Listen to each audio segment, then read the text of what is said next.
Hello hi అందరికీ.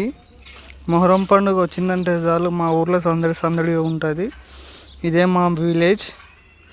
మేము మొహరం పండుగ చేస్తున్నాము. మొహరం పండుగ అంటే కులాలకు అతీతంగా చేసే పండుగ. మా ఊర్లో అయితే అందరూ పీర్లను దర్శించడానికి చాలామంది వస్తారు. ఇదే మా మొహరం పీర్లు ఇవే. ప్రతి ఏడాది చేస్తాం. ఈ ఏడాది కూడా చేస్తున్నాం. కొత్త కుర్చీలు చేపించినాం అయితే మొహరం పండుగ కోసం. ఇదే మసీదు మొహరం కూర్చోబెట్టినది. మా విలేజ్లో ఎప్పుడు మొహరం పండుగ వచ్చినా సందడి సందడిగా ఉంటుంది.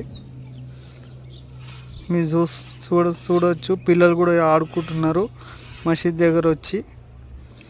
ఇలాంటి వీడియోస్ మరిన్ని కావాలంటే నా ఛానల్ని ప్లీజ్ సబ్స్క్రైబ్ చేసుకోండి.